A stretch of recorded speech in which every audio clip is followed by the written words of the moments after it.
Okay. Welcome to Del Talks Podcast. How you doing today? Not bad. What's going on with you? Yeah, nothing much, man. We're going to be covering a topic here that I don't know too much about, but this is something I know you've complained about in the past. Players not playing 82 games in the NBA. My first question to you is, do you blame them, and what do you think of this? Well, I mean, I kind of blame, but sometimes I don't. But people, like, if I was going to, just say we were going to a game, okay? Okay. Like, one of my buddies is coming in from Thailand, Right.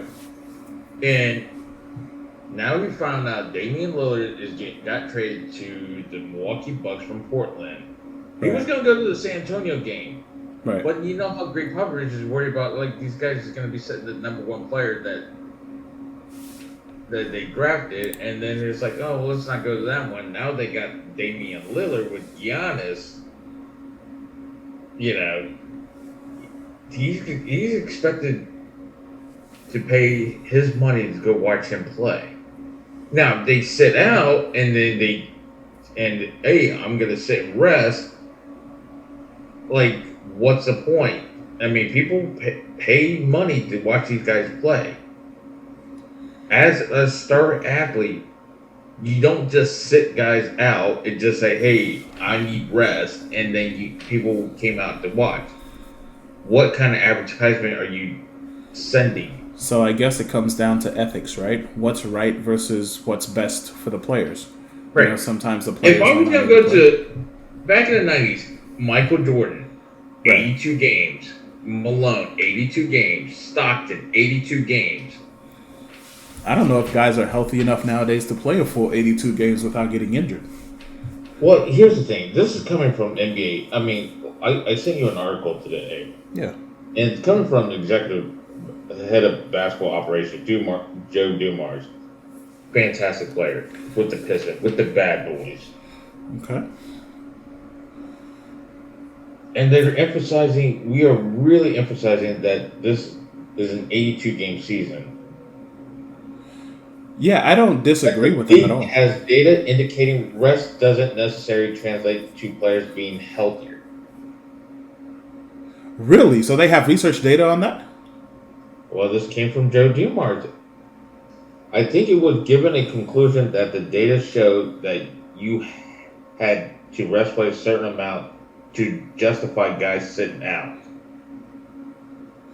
Oh, that makes it more interesting. See, I always assumed they were doing it just to get the players healthier, maybe because the playoffs are coming up or something like that. But I didn't think of anything else. There's no justification. But the thing is this, people pay money to come watch a play. Popovich already got hit with a fine for sitting the big three, Ginobili, Parker, Duncan. I mean, this is not the first time Greg Popovich has done this. I mean, he's done it numerous times. They just sit him out. Hey, I came out and watch you guys play. Right. You just sit them. Well, I mean, the thing is this: the competition level is not there. Well, but what does that mean though for the guys on the bench? Because it sounds like they're getting a lot of needed experience to know, who's going to be the next man up. You're basically the other bench players, like veteran, like, hey, we're veterans. They got rookies. Hey, you know what? If they're playing veteran guys against these rookies, the rookies are going to get killed. I mean, yes, they're going to get experience, but they're not going to get that much exposure. Because your thing is this: you're just putting a big, you're putting a powerhouse team and just to join forces, and then you're just like, hey, we got a big three. And then we're going to set them out, and then you guys can play these guys, and they only have a big three, and then you still get slaughtered. So let me ask you this. What would actually be worse if Manu Ginobili, Tony Parker, and the center, I just forgot his name there. Tim Duncan. Yeah, if they all came in, let's say they only played one quarter and they sat the rest of the game, would that be worse or better for the fans, for the fan experience? I think it would be worse because the thing is this: if they're going to play, I mean, with these kind of minutes, they know they're all-stars. They're a caliber team. I would not even. Here's the thing: that's still basically sitting out. Oh, it is. It is. It's a question of ethics. People came to pay their hard-earned money to see them play. They only play for one quarter and sit out because they're not needed for the rest of the game. It leaves a lot of questions out there. Like, is there a way? And it makes it even more interesting that they're asking this question: where are these players getting any healthier? Or maybe they found out that these players are not getting healthier by sitting on the sideline. That's where I'm interested in that conversation. That changes the whole ball game. There's a thing, Kawhi Leonard. Yes, about Kawhi Leonard, he had an injury. But the thing is this: when he played with the Toronto Raptors, he won a championship. Okay, right. Left Toronto, go to the Clippers. He got injured. Okay, yeah. He didn't play for the whole season. Yes. When you get one of these like ACL or Achilles injuries, yes, it can kill you for the season. Right. Usually that's a 12 month. He comes back. Yeah. And plays minimal amount of games, and doesn't have the backbone for team support that we once had in Toronto, and he's just sitting out games.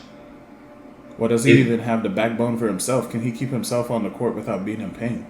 Now everybody's knowing he's going to be injury prone. Why are you paying this guy this amount of money after he won a championship, and then you're keeping him on the bench after he...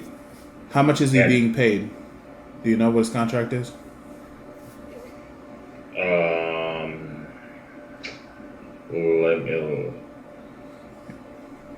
His contract is a 4-year, almost a little over $176 million deal. And this is a new contract. Huh? And this is a new contract? This is like he signed in like 2021. After he left Toronto. So he has 2 years left on the deal. Right. Yeah.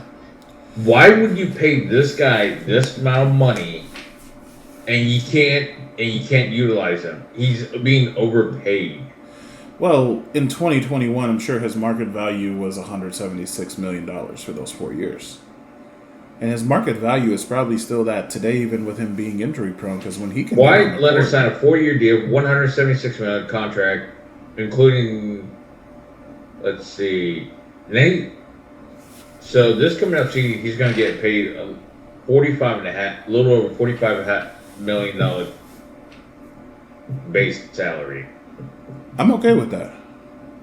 I'm okay with him getting that. I think he's worth it. If he's getting paid $45 million, I don't think he's worth it. He's not worth every penny because he can't. He's not playing as much. Yes, he was injured. Right. Which is just part of the game. So, see, Kawhi Leonard left Toronto with a $21.3 million option to stay in Toronto, but no, he signed a $103 million deal back in 2019 with the Clippers. Okay. And declined a $36 million player option in August of 2021 and signed a 4-year deal over $176 million. Okay. So if you are the Clippers, management, what would you try to do? Would you try to get rid of him at this point and get rid of the contract? Or, by trading him away? It's a bad contract. You're gonna have to figure. Nobody was gonna want to get him. Do you think he will get another contract after this one's up? He'll get a contract, but he's not going to get paid as much. Because the thing is, yes, he's good. He's a good defender. He's a good round player. But the amount of games that he's shown his play, I don't think he's worth it. This is actually quite interesting. Okay. That's an interesting take. I always imagine Kawhi Leonard as one of the top 10 best players in the league right now. He was a top 10 best player, but after reading reports on ESPN.com,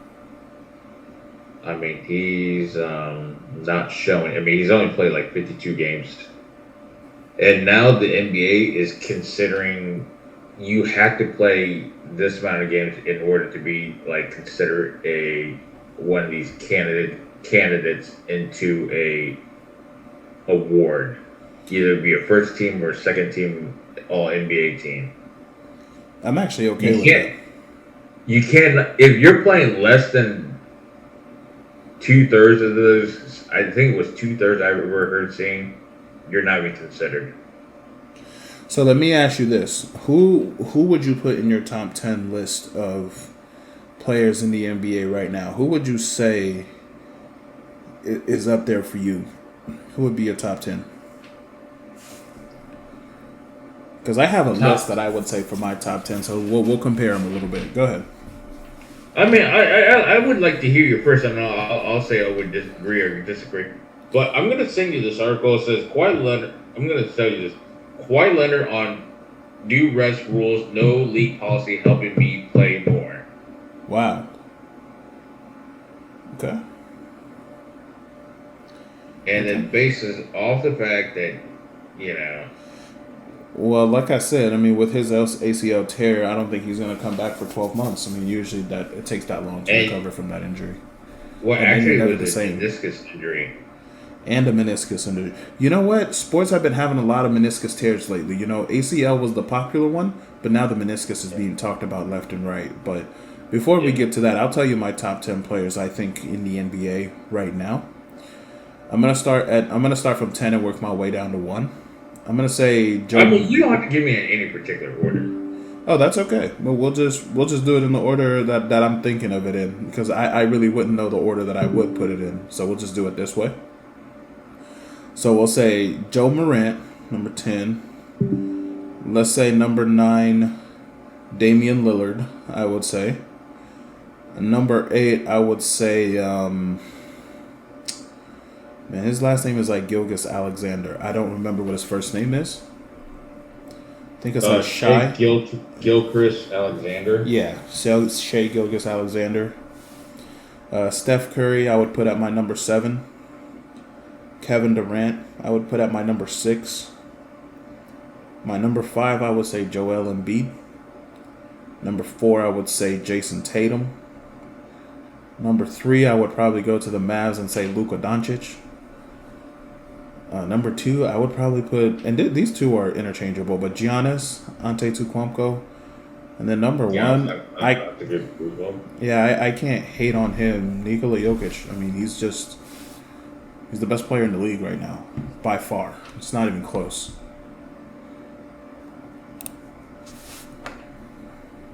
So that's who I have as my best player in the league, is the Joker.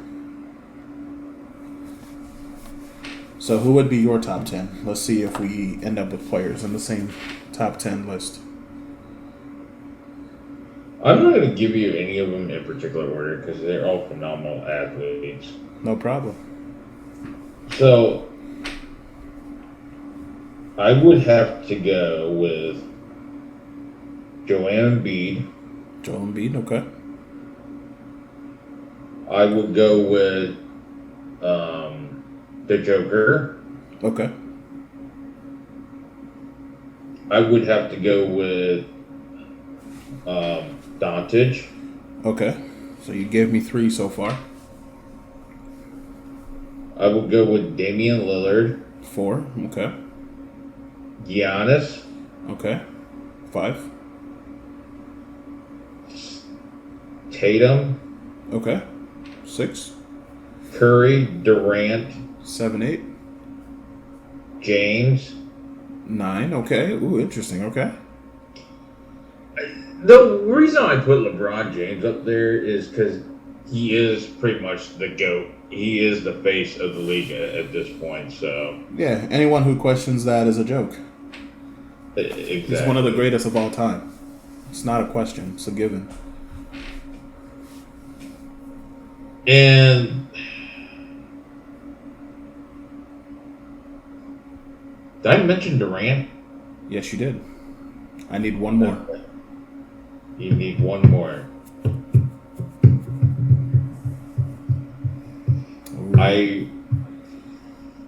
Ooh.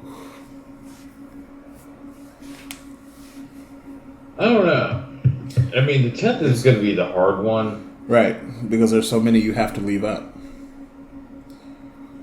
And I think...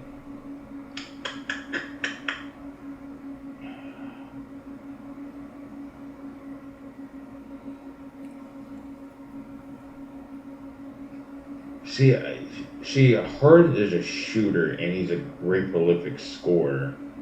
Okay. But I don't think... Harden doesn't play defense well enough. Right, he doesn't want to get in foul trouble. Right. Right. And when you talk about best players, it has to be all around. And Joker and Giannis does both of them. So, I think,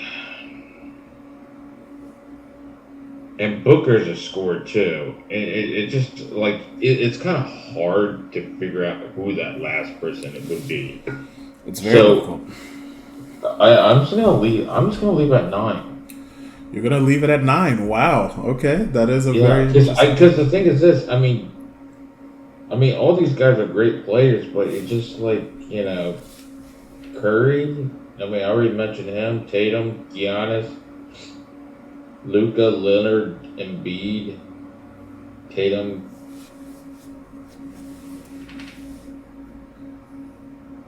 I would not put John Moran up there. I really can't. He has a long way to go. After the stunt he pulled off, I can't see it. I do.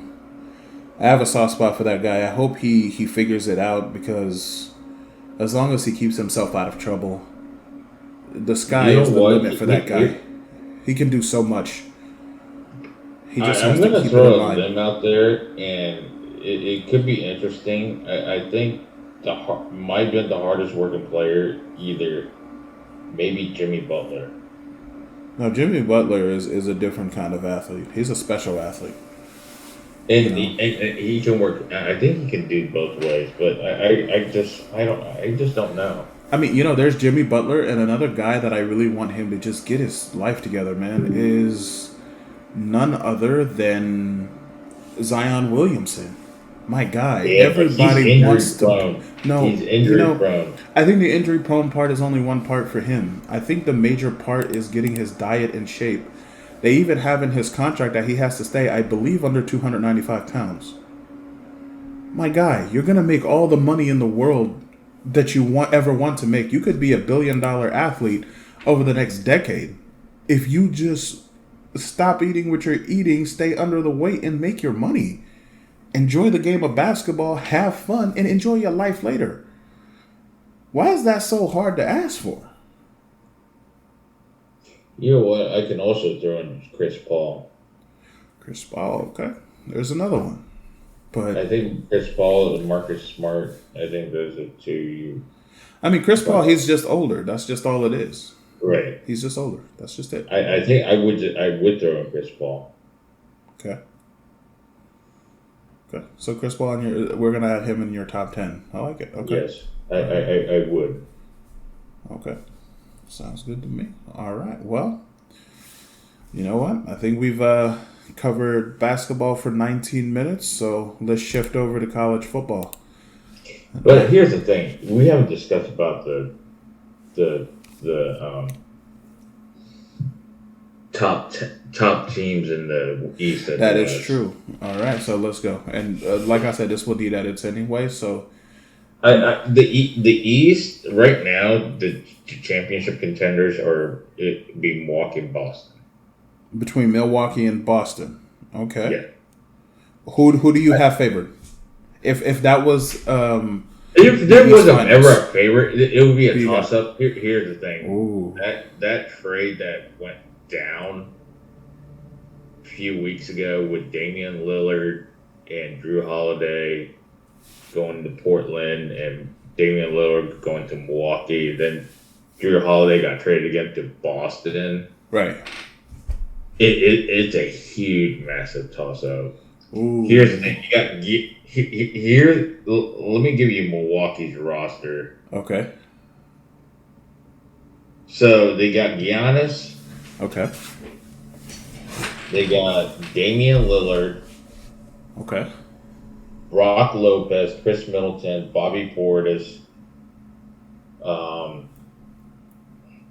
They got his brother Robin Lopez. I'm sure they're going to be, and plus they got a few of these Phoenix Suns backups like Cameron Payne. I mean, they got Jay Crowder, a great backup role player. Malik Beasley. They do have a team, and it's good. Here's the thing. It's going to be a power punch fight with these two. Okay. And then when you look at Boston has on their roster, Tatum, Brown, Drew Holiday, Al Horford, Porzingis. Oh yeah, no, they got some ballers. They definitely got some ballers. Derek White. Right. I mean, you're looking. I mean, Drew Holiday is a great defender. I mean, he's an Olympian. Right. It's going to be a 1-2 punch. It is going to be a battle of hell of the East.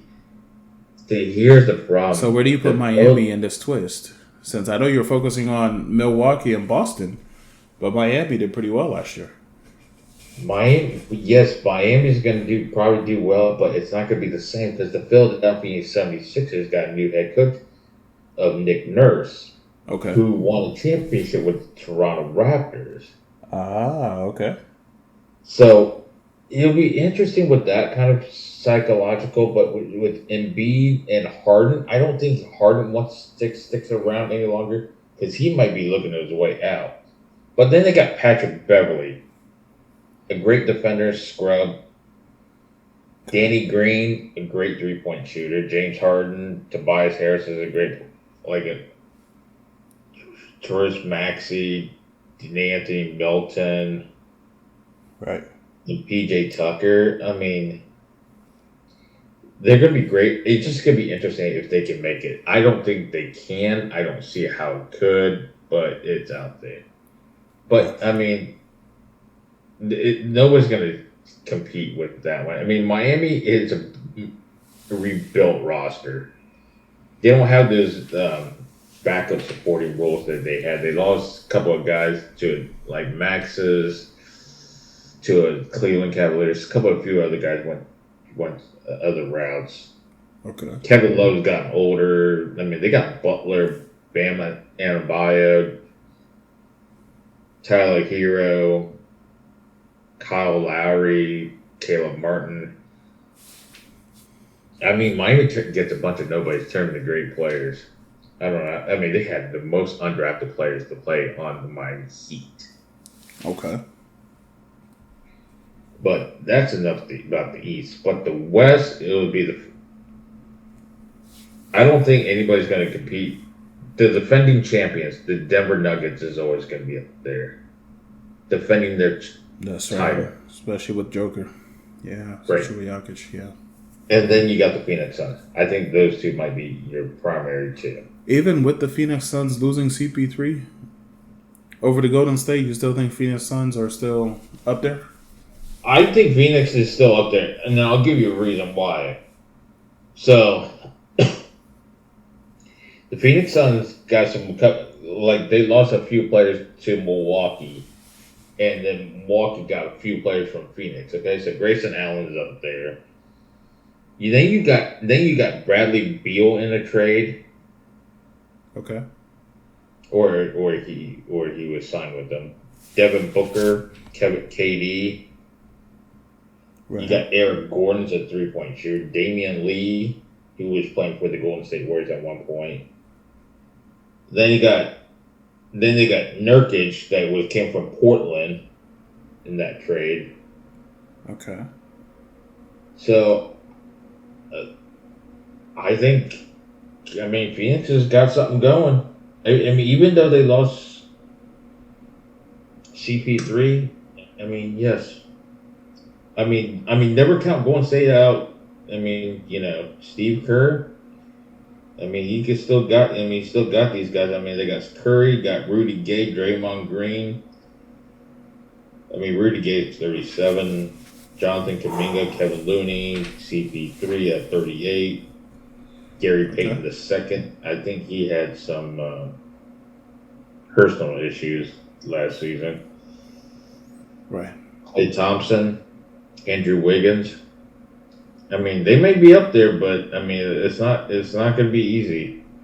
Okay. Portland's in rebuild. Memphis has got some issues. Nobody paid attention to Sacramento with what is that guy's coach's name for them? I'm drawing a blank. Mike Brown. Okay. That one talked about. Okay. They'll be back. So. Sacramento, are they a threat in the West right now? No, they're young. They're young. That might not be a bad thing. You know what? I wanted to ask you this. They're young. They're good. No one talked about. They should never feel ashamed playing the Golden State Warriors. I mean, they played what they did. It was hell of a series last season. Yeah, they did pretty well, and that's why I was going to say: are there any college basketball players that you're looking forward to coming into the NBA next year? I'm telling you what. With the Sacramento Kings, just like the New York Knicks, the Knicks had 3 players that played together at Villanova. Okay.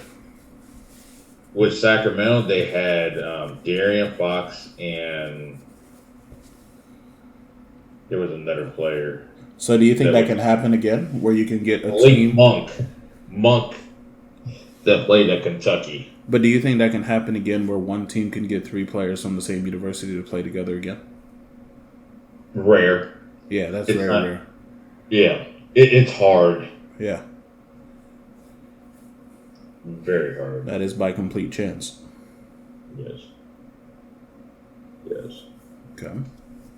So, and then, the Lakers is still the Lakers, but, it'll be interesting what they'll do this season. I mean, LeBron's 21st season. Right. Do you think... there's a good question. Do you think LeBron will stay until Bronny comes?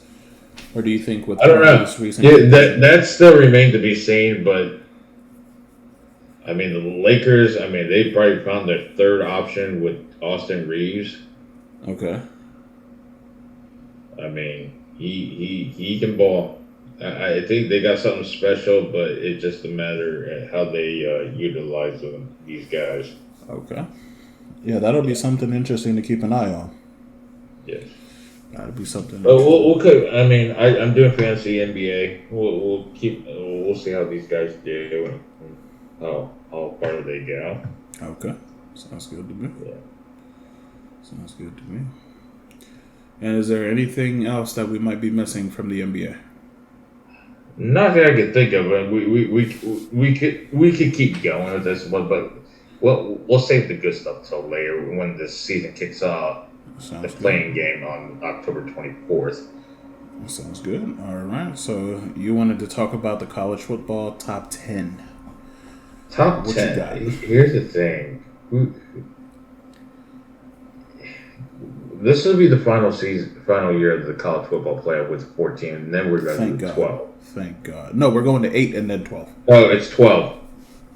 No, it's not 8. They're not doing 8 next year? They're going straight to 12? Yes, they're going straight to 12. Okay. All right. That's news to me. Okay. So here's the thing. After this college football season, I'm sure there are going to be discussions with the whole conference realignment that's happening. And they're going to go back to the boardroom. They're going to have to. Discussion. SEC Big Ten, how many teams could they lock up? Because I was going to say, if the season ended right now and we were in the restructured conferences, the Big Ten would have 6 to 7 teams in the playoffs. Right. And this thing is going to get restructured. Of course it will. Of course it will. SEC wants their lock and number of teams they could get automatic bids and at large berths. Same thing with the Big Ten. Right. Now, the ACC and the Big 12, they're not going to have much to say. And there is going to be still one non-Power 5 conference is going to join that. And as of right now, that would be Air Force. Could very well possibly be. Right.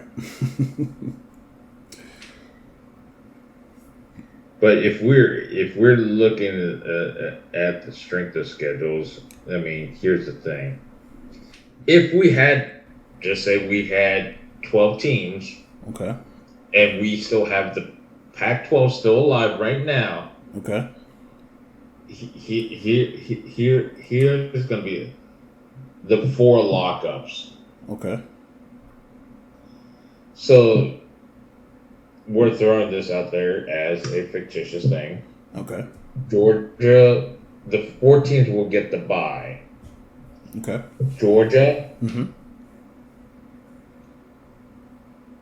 will put Ohio State. I mean, we could put Michigan up there, but I mean, it's a toss-up. Okay. As the Big Ten champs, the SEC champs, and then. Oh, this gets tough. Even for 12 teams, this gets tough. In the Pac-12. Yeah. In the Pac-12, as a 3 seed, will be either Washington or Oregon. Okay. And OU will be the 4. Well, Oregon, Washington play this weekend. Yeah, I understand. I can't wait. Those would be your 4 buys. Okay. And here's the large teams: Florida State, Penn State, the remainder of Washington, Oregon, Texas, USC, Alabama. Am I 11 already? Yes, you are. So then it'd be Air Force that would be next. It would be Air Force because of non-Power 5. Non-Power 5, right. But how would they match up the seedings? We will never know. Well, I think they already released it. 1, 2, 3, 4 will get buys. 6 will play 11, and on and on and on and on. Right. Yeah. I think 5 plays 12, 6 plays 11, 7 plays 10, 8 plays 9. Right. Now, what's scary about this is, for me, even in the way you listed this, is the annihilation of the Big Ten and the annihilation of the Pac-12 it's pretty much in order. It's already going to happen.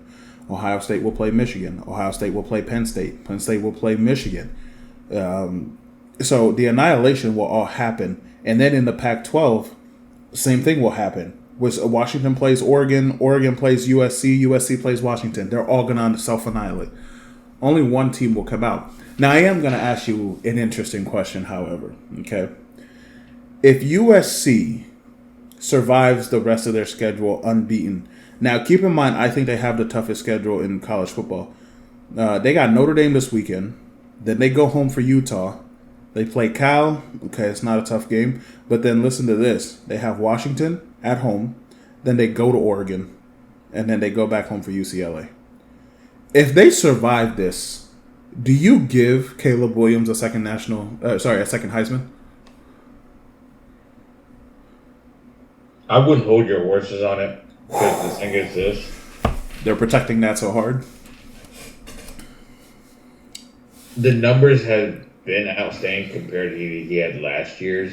Correct. When I was sitting watching college game day. Correct. And they were analyzing it. Yes, you may give it to him, but till that day, till like this other whoever's left in the Heisman, and Hartman would not get. I don't think Hartman is going to get it because they already had two. Notre Dame already had 2 losses. 2 losses, right? So then you would have looked at Shedeur Sanders, who's playing great, but his team is not helping him the most, and Travis Hunter, who was hurt for the last 2 games, which were the 2 losses for Colorado. Right. But then who's next? I don't even know who's next. Who's next? I really don't know. I mean, I could look on this. Yeah, who's in the Heisman race right now? Maybe North Carolina's quarterback? Oklahoma's Dylan Gabriel. Yeah, I can see that. Michael Penix. Michael Penix is definitely up there for sure. And they're still giving the number 1 position to Caleb Williams. Unbelievable.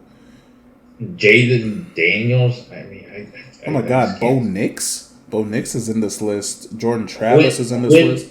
Quinn Ewers. Quinn Ewers. Yeah, but they lost to Oklahoma. They're going to have to destroy Oklahoma in the Big 12 championship for him to have that chance. Florida State's Jordan Travis. Yeah, Jordan Travis is not winning this. That's a given. He's not winning this. If he wins this, literally means there was nobody left. I think KJ right McCarthy, Kyle McCord's at 10. Right now, Michael Penix Jr. has my vote. Michael Penix, he has been putting up some very intelligent, very great numbers, especially if they beat USC and Oregon. I'm glad he left Indiana and tried to go to Washington, make a name for himself. I mean, yes, they made a name for himself at Indiana. Let's go out west. Right, but it was not as good as Washington. But then again, I think his offensive coordinator is who left Indiana and went to Washington, and he followed the offensive coordinator. I think that's what happened. Right. Yeah. Which was a smart decision by him, by the way, because Michael Penix gave Ohio State a lot of problems. I'm glad he's not there. That's selfish, but I'm glad he's not there. I don't have to see him all the time. And next year, I don't even know if he's going to stay next year. He might go pro. What happens if they don't meet? Here's the thing: if Washington doesn't make it to the playoffs, and nor does Ohio State, could they really want to see him at the Rose Bowl or one of the other bowl matchups? That would be interesting. But I would not. And can I be honest with you? Washington is the one team nobody wants to play. Oh, absolutely. Nobody wants to play them. And I really hope. You know what? I hope that happens. If that happens, if it goes to a point where neither Washington or Ohio State are playing in the playoffs, I would love to see an Ohio State-Washington Rose Bowl. I would love to see that, but it would be a shootout. And right now, Ohio State is not really equipped for a shootout. Yeah, you got the best wide receiver core in the league in the country, sure. But there's something going on with the coaching where I just don't think they trust Kyle McCord yet. And they don't let him open up the game or anything. They kind of take everything too slow and sluggish and then wait until it's too late to come out with the fire. So let me ask you this. Yeah. So what if Washington plays the team that a certain coach likes to call rat poison? A team or a certain coach? Wait, who's that? Nick Saban. Oh, yeah, they would destroy Alabama right now. Washington's receivers would have Alabama secondary for lunch. That means that could be very fatal. That would be fatal. Nick Saban would either that rat poison could be very yummy, or I see that looking. I see that looking like a 59-24 type of game. I don't even think that game would be competitive. Sadly, look, I respect Nick Saban. I think he's arguably the best college football coach to ever do it in college. But right now, Washington would demolish Alabama. It's just not a question. Alabama would have to score to keep up, and they're just not that team. Not right now. They're just not. They would have to score 60-plus points to win that game for sure. I just don't think that they're built for that right now. I mean, there's 4 games are in the top 25 playing against each other this weekend. Oh, yeah. I mean, Oregon, Washington, 3:30 on ABC. Right. USC and Notre Dame on Saturday Night Football on NBC at 7:30. That is correct. ACC Showdown, the Miami Hurricanes versus North Carolina Tar Heels. Mm-hmm. And then the 8 o'clock game on Fox, UCLA versus Oregon State. That is correct. There's a lot of good college football going on. If you would have looked at the college football schedule at the beginning of the year, you would have thought there were a lot of duds on the schedule. But as the year has opened up and the way NIL has changed college football and added parity, we're getting a lot of great games. And I'm appreciating that quite a lot. Then next Saturday, rumor has it, Penn State, Ohio State at noon on Fox. Listen, I'm not excited for that game. I'm really not. And then here's another top 20, another top 25 game: Duke versus Florida State next Saturday. Aha! This is the one where I said if Duke beats Notre Dame, they will beat Florida State. Now I don't know. Now I'm kind of stuck in the middle. This might be a coin toss. Another top 25 showdown: Utah versus USC. Yeah, I told you USC schedule. It's going to be crazy. That's going to be a big one. Tennessee and Alabama. Tennessee and Alabama, yes.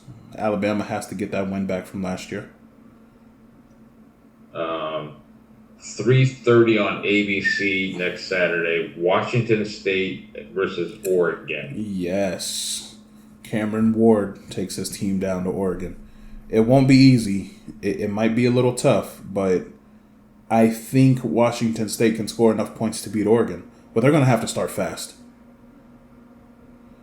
Here's a game next Saturday on the SEC network. Might scare some people. Which is? Brian Kelly of LSU. I don't know what they've been doing. They're ranked number 22. And they're playing a scrappy Army team. They are playing a scrappy Army team. I mean, LSU lost to Mississippi on September 30th. So what is that, 2 weeks ago maybe? They lost that game. Right. Well, look out for that game. Yeah. Well, don't be surprised if there's an upset. But if Jaden Daniels doesn't get his act together, that's another thing coming. The good thing is Army is not undefeated. I think they're 2-3. No, 2-3. Yes. Yeah. So if Brian Kelly better get this team together, otherwise Army's going to run them over. Because Army's no joke. You don't take these military schools easy. No, you don't. No, you do not. On a side note, Michigan State next Saturday. When Michigan travels to Michigan State. Yeah. How many people does Michigan State? A little over 70,000. Maybe about 77, I think. Okay. I was on this video. I was watching top 10 worst stadiums or needs improvement. Michigan State is one of them. They have over about 77,000. They have issues of selling out games, and they're like a bunch of empty seats. Of course. And they're like, it's not the Mike D'Antonio era, but the thing when Mike D'Antonio era, they had a team, they would sell out game. Now they can't even sell out game. But they don't even have a coach. And the thing is, now at this point, someone mentioned about they should downsize that stadium to 60,000. They really should not do that. But the thing is this, it looks like a huge eyesore to watch that game because they were talking about eliminating some of the lower bowl seats so to make you could see the entire thing. So the official capacity of Spartan Stadium is 75,005 people. Now, I would not lower that down to 60,000 at all because Michigan State football will come back. It's not the end of the road for Michigan State. They will come back. When? It could take a few years, but they need a coach. Their previous coach definitely did a great job with the program until he got caught up in this scandal and got fired. But I think they will come back very soon, much sooner than people expect. I give them 3-4 years, and I think Michigan State football is back. And at that point, you don't want to sit there doing 1 year of maintenance on the stadium to put the seats back that you removed. That's a waste of time. Well, they were not going to do maintenance on it, but I think they said they were going to eliminate some of the lower bowl seats. Yeah, there's no point. That's a waste. But the thing is, it's so vacated. It's like you're looking at stadium high. Come on. Well, to be honest with you, I don't know if you watched any Michigan State games this year? I haven't. I have not watched the last time I watched a Michigan State game. That's my point. Urban Meyer, Miller just annihilate them. That's my point. For full ineligibility. Well, that's my point. I think the next time I will watch a Michigan State game is when they play Ohio State. And this year it's at home, so it's not even in Spartan Stadium. That would be a 7:30 game on NBC. Right. You know that. So everything I think will be okay. Michigan State, they just need to keep recruiting, bring in a good coach, They're going to fill those seats again. They will eventually. Nebraska has a better chance with Matt Rule filling those seats than. I'm okay with that. Matt Rule is a great coach. He just needs the right pieces in Nebraska. Nebraska is a hard place to recruit, man. There's nothing there. It's in the middle of. It's a university in the middle of cornfields. Okay, there's nothing there. They haven't won a national championship since. Since what, the 90s? Osborne. Yeah. The Osborne era. But the Nebraska problem, where there's nothing there, has turned into the Alabama problem. Alabama used to be able to recruit everybody, but NIL destroyed that. There is nothing in Tuscaloosa. Nothing. Matter of fact, Tuscaloosa's population is overshadowed by the stadium attendance during football games. Like, think about that for a second. There is nothing to do in Tuscaloosa but class and football. And it's the same thing in Nebraska. So if Nebraska wants to up their game, they're going to have to open up those pocketbooks. Somebody's going to have to write checks for these players to get NIL deals. And that's how they're going to get these players. Colorado is lucky because they got Coach Prime. People want to play for Coach Prime. That's different. And they were talking about Coach Colorado need a stadium upgrade now. They do need. No, they need a stadium upgrade. Coach Prime is right. This is the worst team he will have. Yeah, he's right. Yeah, this is the worst team he will have. He's absolutely. Yeah, they were on the list of top 10 stadiums, the worst that needed upgrade. Well, it's old, and no one never cared. Because Colorado was one of them. Virginia was one of them. Well, Virginia, I'm glad that they finally came back with a football program because they've been gone for a year. Yeah, but the thing is this, that one end zone is an eyesore. You know what I'm talking about? I understand, but guys... It's like a grassy end zone. Stadium construction is not easy. It's really tough. It's expensive, and it takes a lot of time. It could easily take a year. I mean, look at Northwestern. Northwestern is building their stadium since last year, and it's still not done. It was expected to be done by the open of the season, but it's not done yet.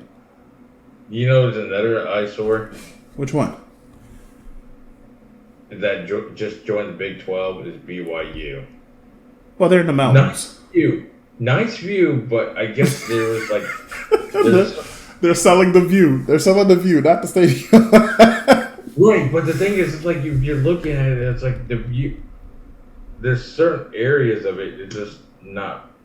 I think the corners of the stadium... You know that school is ran by the Latter-day Saints. They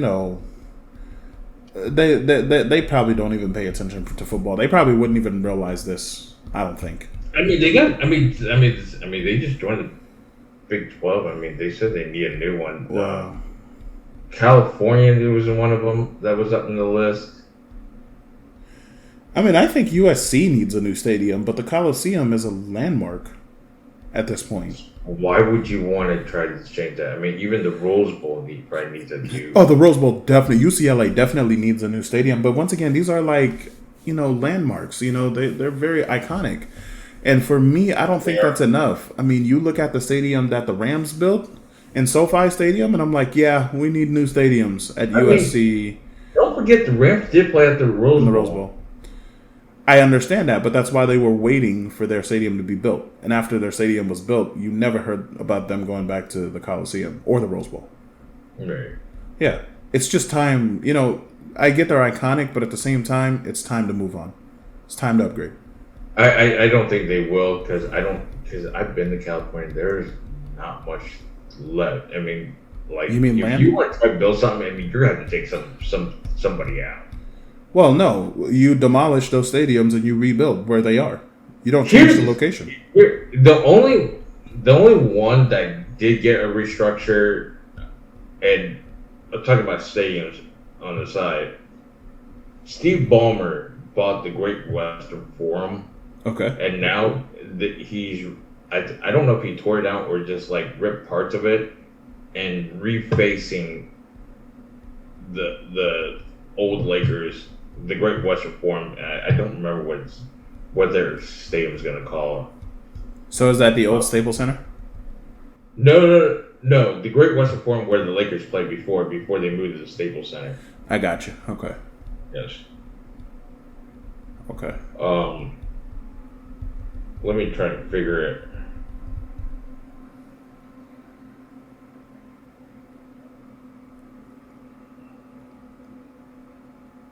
Oh, it's going to be called the Kia Forum. Okay. Yes.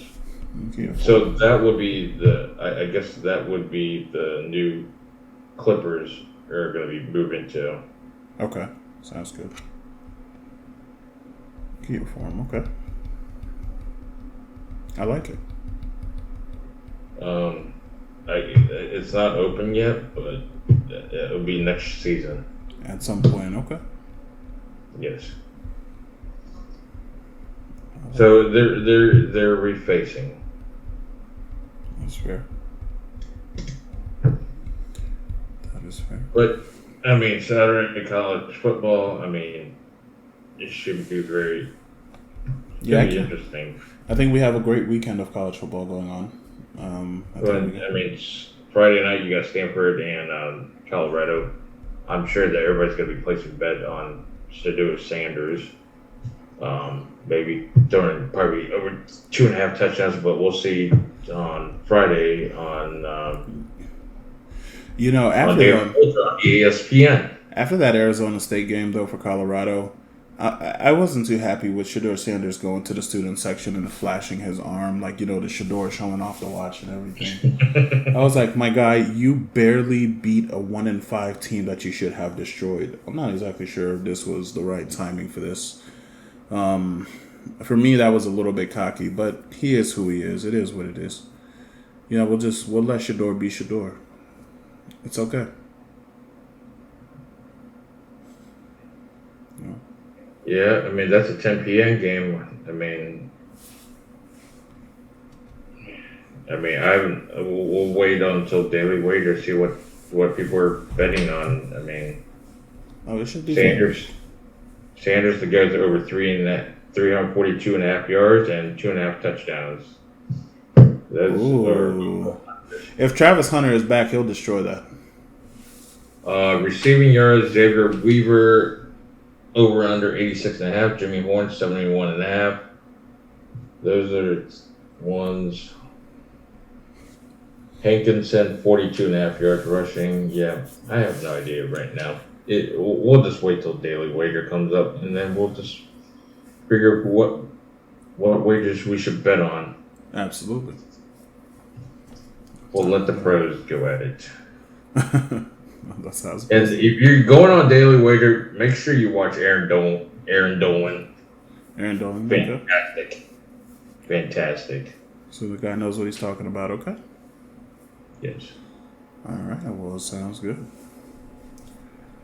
Well, my guy, I guess we covered everything we could with NBA and currently for college football. So we'll definitely pick this up at the end of the college football week. Hey guys, thank you for listening. Please like and subscribe, and there will be far more content coming very soon. Thank you for listening. Have a good day.